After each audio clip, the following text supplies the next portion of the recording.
holy schmoly, it's not raining. It's Friday, right at the end of the week, and we've had nothing but rain and wind all week. It's been ridiculous. Luckily, almost everything is absolutely fine from all that wind we had. Like the polytunnel's fine, everything's fine. The swing seat's come a bit of a cropper. As you can see, it's a bit lurched forward, I think is the right term, but to be fair, I'm quite surprised it's even still on the allotment with the amount of wind we've had the last couple of days. So I'll just push that back and it'll be fine. All the netting seems to have stayed in place over the allotment, which is pretty good. The courgettes have had a bit of a battering, so I hadn't staked these yet. I really must do that, and they've been blustered around in here. So they're all a bit fallen over, which is a bit of a shame. But yeah, no long-term damage there. I should just be able to stake them back up and they will be fine. We have had the creatures back in, unfortunately, whoever it is. The beetroot that was in this bed has all been turfed over. I was hoping this box was going to deter them, but no such luck. And they've also been through both courgette beds, but luckily the courgettes have completely come to an end now. So actually it's not really a problem them being here. Can you see? It's a bit difficult to show you on the camera, but the earth is really like churned up around these. But this bed and the other courgette I've really got to clear now because the plants are over.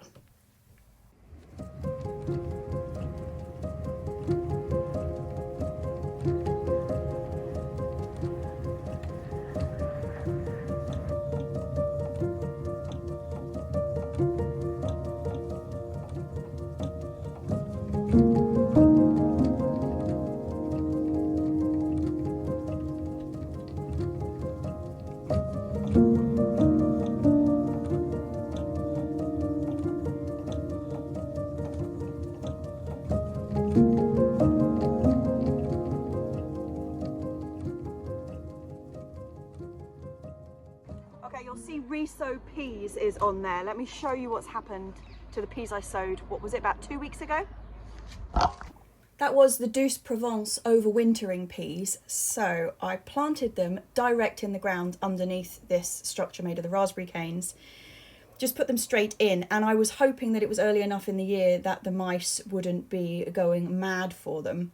Normally what happens is you sow them and then they eat them before they germinate. But what happened here is we had really good germination and then they were eaten off the moment they came through the surface, which is not ideal. So of the what must have been 200 peas I sowed under here, we have about 3 that have survived the massacre.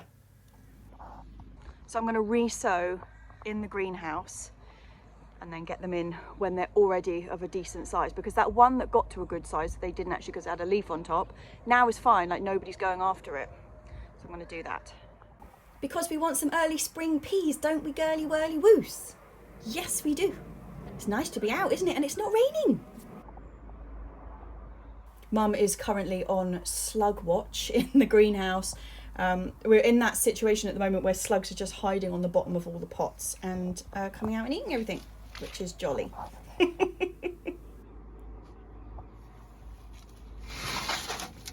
You on slug watch? Just checking. Some of these got some quite, look at this, it's got really good roots. Oh yeah. It's ready to go in. I think those spinach are ready to go in too. Yeah, we'll get those in.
Sunshine!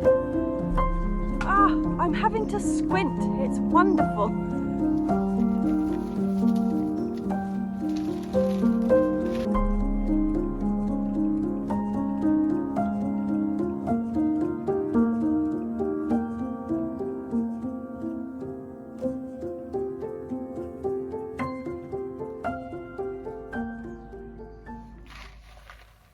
As you can see, I am back with sowing my peas into a gutter. There's a lot of gimmicks and tips and tricks which are actually completely useless floating around in the gardening world, but this is one that I really rate. First tried this would have been the first year I was doing this vlog, so what's that? It's like 3 years ago now, and I think it's brilliant.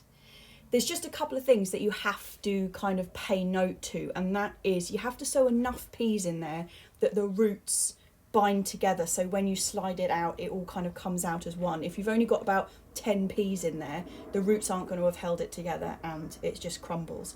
Secondly, you have to water them really well just before you're going to slide them out of the gutter, and that kind of just eases and they all slide out in one beautiful muddy half pipe, and it is a joy. I keep trying to direct sow peas and it's happened really brilliantly for me twice. Like they've just taken it, it just so happens that nothing has come along and eaten the peas either before they've germinated or when they're just germinating or when they've just come up, or you know, just nobody's gone after them. And I've got to say they are the strongest, healthiest peas I've ever grown. They're so good. But I mean, if you sort of, the ratio of attempts to actual success is very low. I must have tried direct sowing peas 15 times probably overall, and yeah, having 2 successful attempts. So yeah, I think I'll probably stick with the gutter method for now.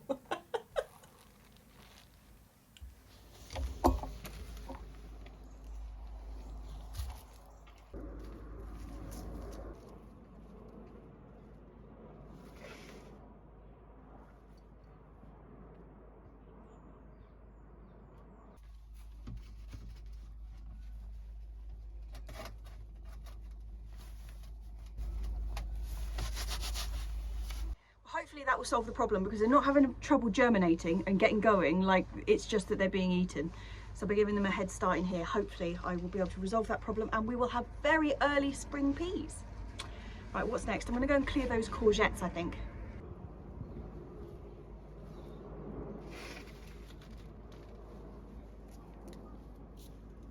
So I was showing you earlier that it's really time for the courgettes to come out, but we have had a really strong year for courgettes. Now take that as you will, like depends on your relationship with courgettes as to whether that is a positive thing or a disaster. If you are like me, and in fact mum, that's a great thing. We had a wonderful year for courgettes. However, if you are more in the camp that my dad sits in, which is he would be quite happy if we never grew another courgette, not so good. But anyway, we grew 4 varieties. It ended up being more than we wanted because I found, gosh, the sun's so bright, so exciting. Ended up being more varieties than we wanted because I picked up an extra one in Amalfi. Next year, I'm going to take one of the stripy ones out. So I'm going to keep Striata, I think, and the Amalfi white. And I want a dark one. So I'm thinking Black Beauty, but if anybody's got any suggestions, a really nice dark green courgette. That's what I'm looking for next year. I know Black Beauty's like the main one, but if you know any others. Yeah, recommendations for these. I feel like I'm doing some sort of like stage whisper gossip to you here. Actually, the sun's gone in now, I can stop. But yeah, so as well as the courgettes, we also had a couple of patty pans and we grew too many tromboncinos, of which there are still 2 that need picking. The tromboncino is the one that you can eat fresh, young, like a courgette, like a summer squash, or you can leave to go hard and old like a pumpkin, you know what I mean? Like you can cure them, and they are more like a winter squash. But I found while they were really lovely and delicious with a lovely texture as a summer squash, they had nothing going for them as a winter squash. So yeah, but I have 2 plants this year, and that was 1 plant too many. We really only need 1 tromboncino next year, and we're just going to clear away the remnants of what's left now. Oh, as well as the courgettes. Yeah, it's end of courgette season, totally.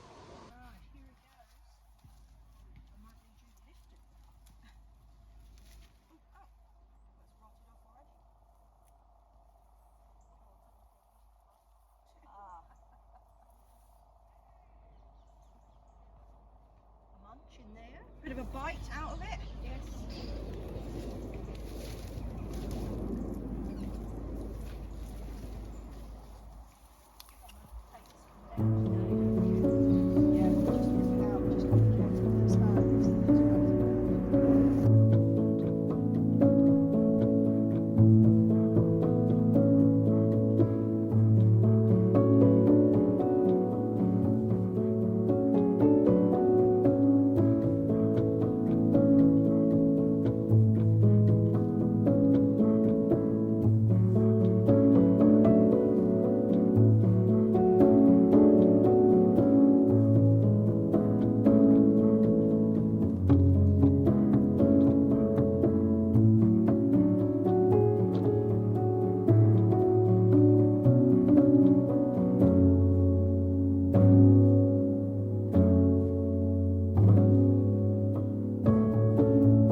a surefire sign that I don't think we overdid it with the courgettes this year is that I am actually already looking forward to the first ones from next year.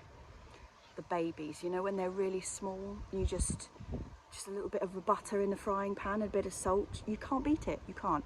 Anyway, it's not that time of year anymore, it is proper storm season, and I'm going to go and tie up the wind damage on the calyx.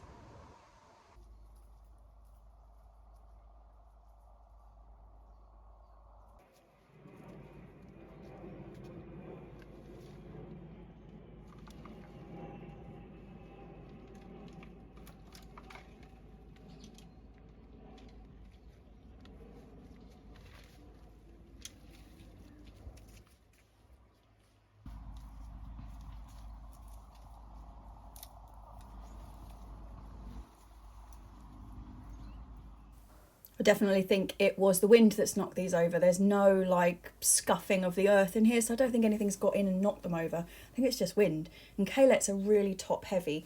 They grow very much like Brussels sprouts, so they've got big like a leafy top section and then a stalk which grows the little calyx where you would normally get Brussels sprouts.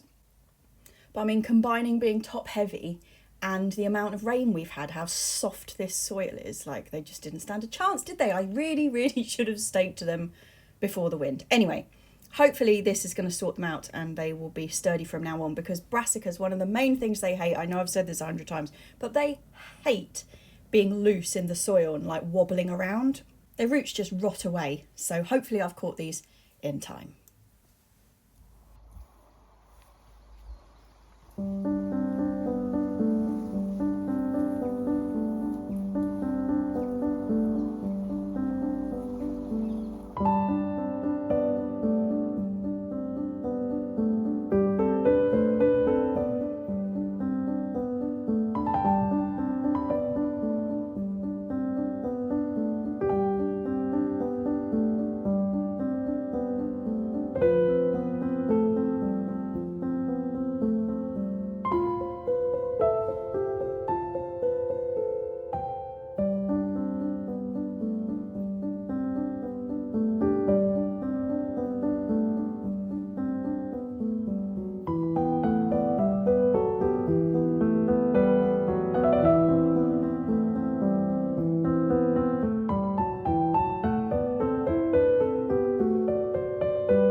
Okay, that should do them. I mean, they look a bit bunched together, but they are pretty strong in there. They're not going to wobble around too much. And look, we have calyx on the go. You see what I mean about them being like Brussels sprouts? They grow pretty much the same way, but they're like little florets. Very sweet. And my cabbages are looking all right as well, which is quite good. That one's looking okay. This one, hearting up, that's actually feeling pretty solid. And then I've got a third one in the back here. Not sure. Oh, what is that?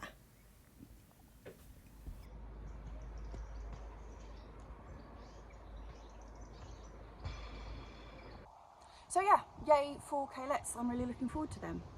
Exciting times. They are much easier to grow, I find, than Brussels sprouts. Having been a disastrous couple of years for me for Brussels sprouts, I've not had a problem with the calyx, so good alternative. They can be a little bit gritty, so because of they're quite loose, they're quite open, not like a Brussels sprout that's really tight, like you're not going to get any grit in there, are you? They're like little bullets. These are quite, you know, loose and flowery, so they can get a bit gritty, so as long as you give them a really good wash, because that can really put you off grittiness. Yeah, bit of salt, bit of olive oil, and put in the oven and just baked until they're like a bit crispy on the edges. Talking about I'm going to go and pick some carrots.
down for the shallots.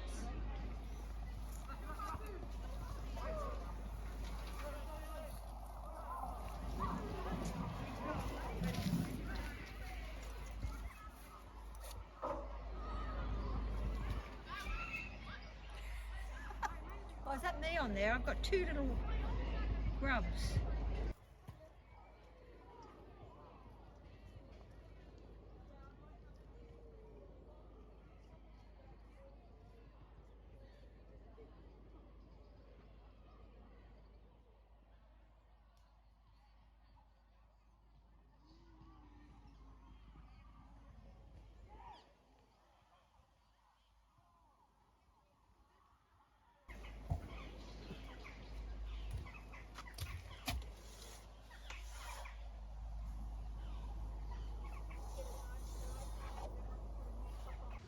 Okay, pretty carrot happy, I think. I mean, they're very small.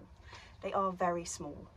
I've got some things to say about compost actually, but I'm not quite sure how to go about that yet, because I was very, very kindly given a load of free compost at the beginning of this year. You might remember it, but but needless to say, I have gone firmly back to using the Melcore Silver Grow peat-free compost, which is an absolute gem, and I have never had a problem with it. So just putting that out there as my review. Melcore Silver Grow, top notch. Had a lot of problems with every other one I've had. So anyway, so last week we got the garlic in, which was excellent. No sightings of it yet, like it's not come up, but I mean, I did plant them quite deep, so they're going to take a little bit of time to come up. But along similar lines to the garlic, I have got some banana shallots to put in, which is exciting.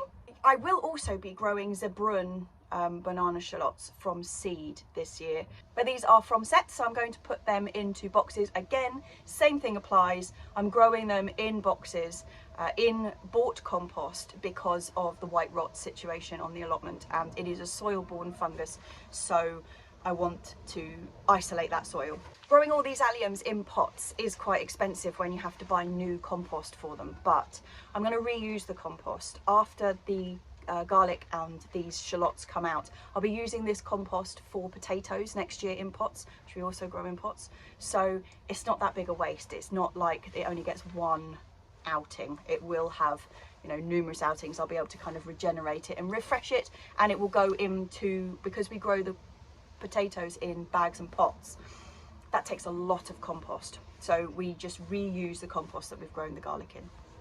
So it kind of works out in the end. It is a lot more expensive than growing them in the soil though.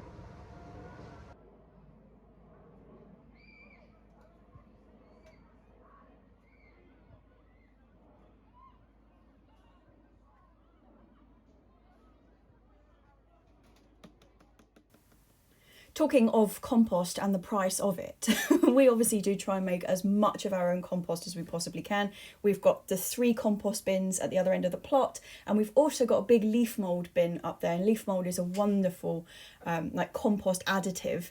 We've got loads of leaves around on our site as well, so we have a huge supply of leaves to start them with, but that leaf mould bin is full and we're not ready to turn it out yet, so Mum is going to start a second leaf mould bin in one of our open bottomed plastic like Dalek bins round the side of the shed, and so we should by the end of the year have about 3 or 4 going, which is quite good. Having just told you that I'm using bagged fresh new compost for my lovely little shallots, I realise I don't have any. None. That was all I had. What was left over from doing those peas earlier, that's all I had, which is a handful. That is not going to do enough for the shallots, so we might have to scrap the shallots for today and go and pick up some compost in the morning and hope that the weather's all right tomorrow as well. Lily! Lily! Please!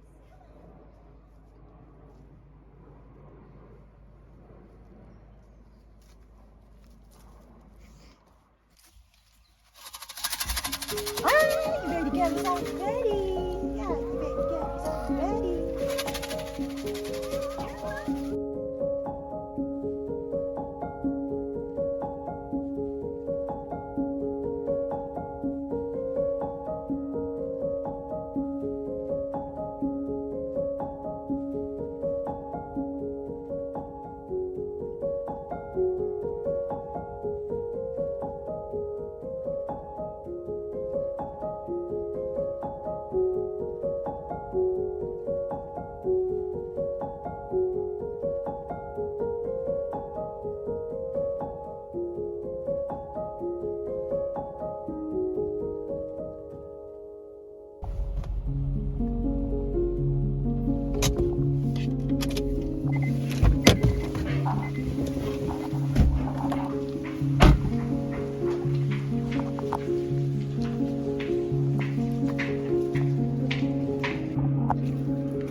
You are not supposed to be in the cage, birdie. A fresh bag of compost and some sunshine. What more could a girl want? Seriously. It's beautiful. The sky is proper blue. We better go and rescue that pigeon. You shouldn't have gone in there, should you, mate? I'm going to open it and you scare.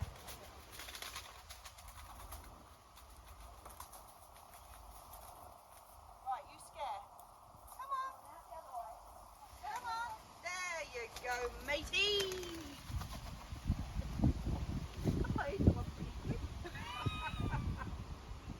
Very quick.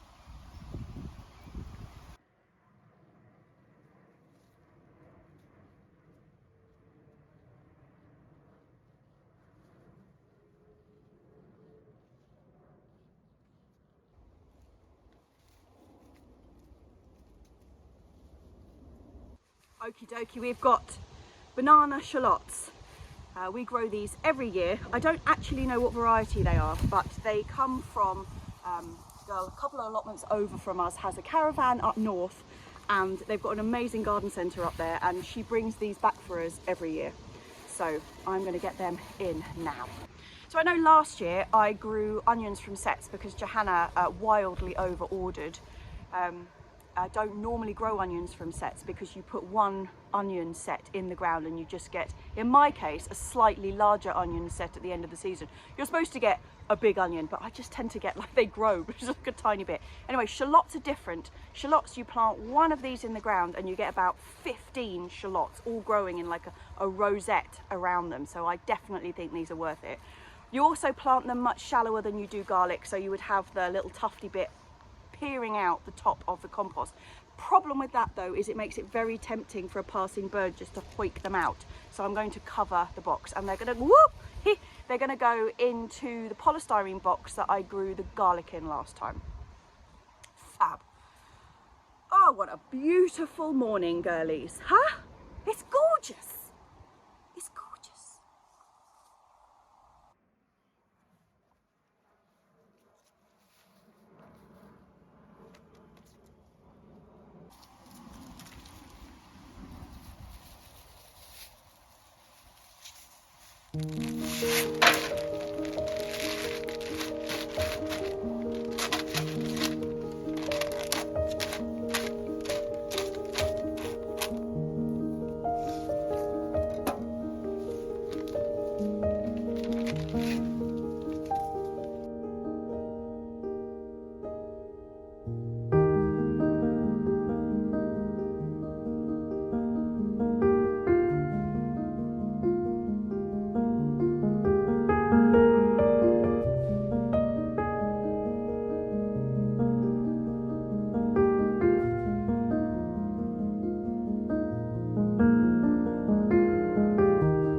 honest, that's actually all we came up here to do today, was to get those shallots in. And it might sound incredibly boring, but like, we've had no, like, this is good. It's breezy and it's sunny and it's not too cold. Do you know what that says to me? Laundry. I know. That is as dull as it gets, but actually we're having a real trouble like drying clothes off at the moment. And this is perfect. So I think I'm gonna have to go home and do some laundry. Also, the other thing is I'm halfway through sanding back the bathroom to get the new shower in and all that kind of stuff. So there's a lot of things to do at home, but this is magnificent. It seems like such a shame to go home, but you know, I might just sit down with a cup of coffee first though and enjoy it for a bit.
I'm sure there are some on there that are ready to be picked.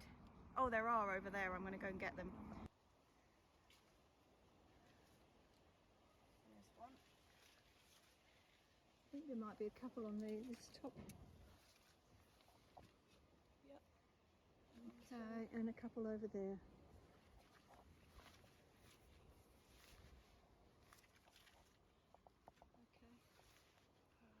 There's one there.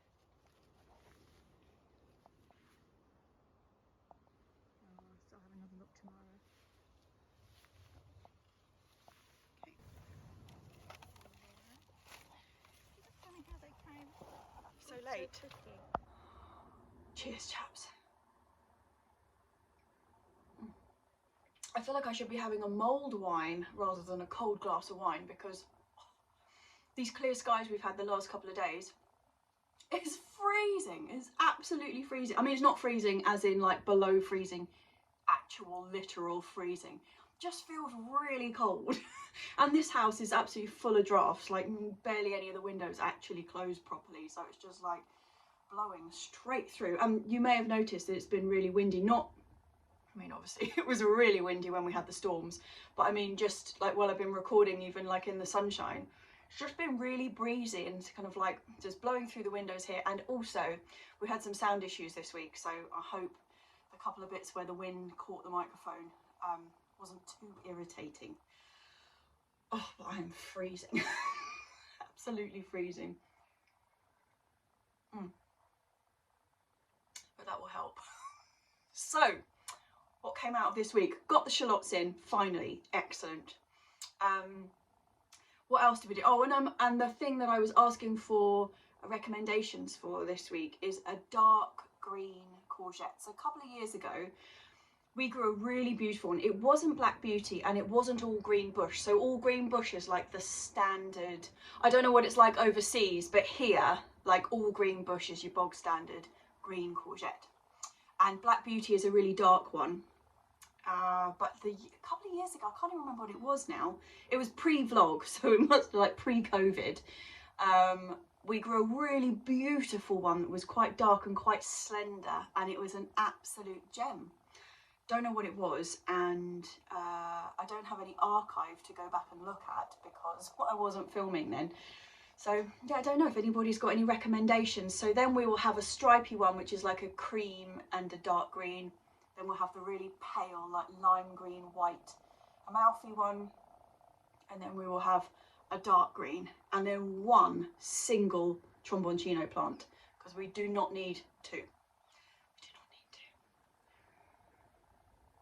two. You may have seen that we did actually bring that huge tromboncino home with us. It just feels like such a shame to kind of just grow it and then put it straight in the compost heap. The reason that we let that one get so big, I say let it get so big, it was like a mistake. You see, it was like inside the asparagus bed. One arm of the tromboncino had come off the archway, grown through the asparagus, and like fruited down there. So we didn't actually see it until it was like over this sort of size. So then we just decided to leave it. But yeah, I was a bit disappointed with the flavour of the older tromboncino. I mean, I think it's quite good that you can do both with it, but I just wasn't that impressed. And the texture of the young ones is so nice. It's like you know, quite a firm courgette but without any seed in it, like the whole neck of the tromboncino is like that, and it's absolutely delicious. But yeah, when it gets older, it sort of doesn't develop any more flavour. It just stays a bit like, it gets the texture of a pumpkin but no flavour, which isn't that great actually. No.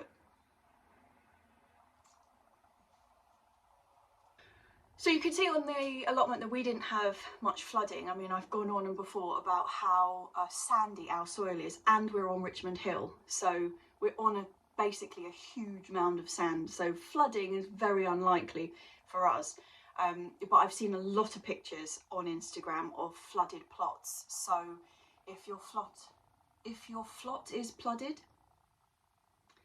if your plot is flooded, it's a cheers to you, and hope it drains away nice and quickly, because that's not great, is it? That must be so frustrating. So frustrating. And but yeah, so we've had all this rain obviously. What that has given me, and not going up to the allotment, I've actually made some progress on the bathroom, which is tick, because at the moment we don't have a shower. We only have a bath. Which is fine, like I'm not complaining, but like having a bath every day is not the same as just leaping in the shower. I mean, that's me. Mum's all right. Mum's got membership to a posh gym on the hill that has lovely showers with, you know, acres of different types of conditioner and shampoo and body wash and things you can use, but I'm like just like sloshing myself in the bath at the moment. So fingers crossed. In fact, let me show you what we've got to in the bathroom. Actually, I won't take this with me. We don't need a glass of wine while we're sorting that out. Let me show you the shower. So as you can see, we are in chaos. This is the old shower door, which we are waiting to get back in. And here is the newly waterproofed, don't mind the top there, that hasn't been done yet, but the newly waterproofed shell for the shower, which is quite exciting. So hopefully that is going to solve the issue that we had. And we're not actually tiling it, we're going to put acrylic like sealed sheeting on the walls, so that should also help solve the leaking issue.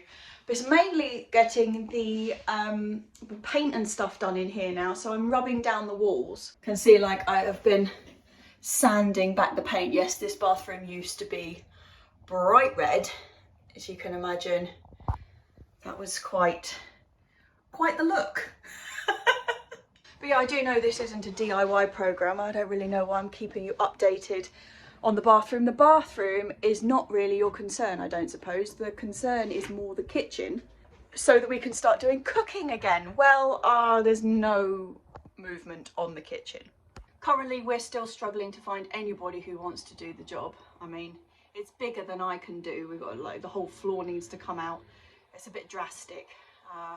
It's a horrible job, and it's one of those ones that, because it's going through insurance, whoever we're asking to do like a quote for it, for the insurance, it's one of those jobs that's pretty much impossible to quote for because you don't really know what you're going to find until you start. So yeah, we're just going around in circles still with that at the moment. But luckily we are going to Johanna's for Christmas this year, so I don't have to do the whole, oh, we're going to have a floor for Christmas again. But yeah, none of that was relevant. I apologise for the rant.